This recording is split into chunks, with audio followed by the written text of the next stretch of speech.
M Swaraj മാപ്രകൾക്ക് മുന്നിൽ ഊള dialogue അടിച്ചുകൊണ്ട് നടക്കുന്ന യൂത്ത് വ്യാജനെ ഒരൊറ്റ ആട്ട്.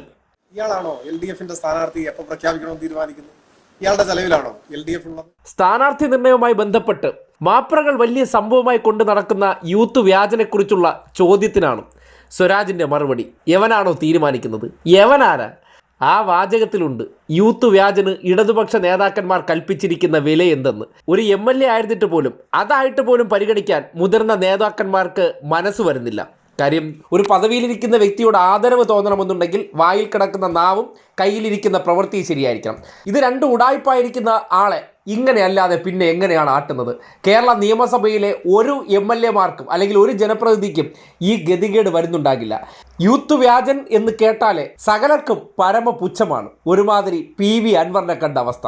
അതാണ് ഇന്നിപ്പോൾ കൈരളി ചാനലിനോട് സ്ഥാനാർത്ഥി നിർണയവുമായി ബന്ധപ്പെട്ട ഇത്തരം കാര്യങ്ങൾക്ക് സ്വരാജ് വളരെ ചുരുങ്ങിയ വാക്കുകളിൽ മറുപടി പറഞ്ഞു വെച്ചത്.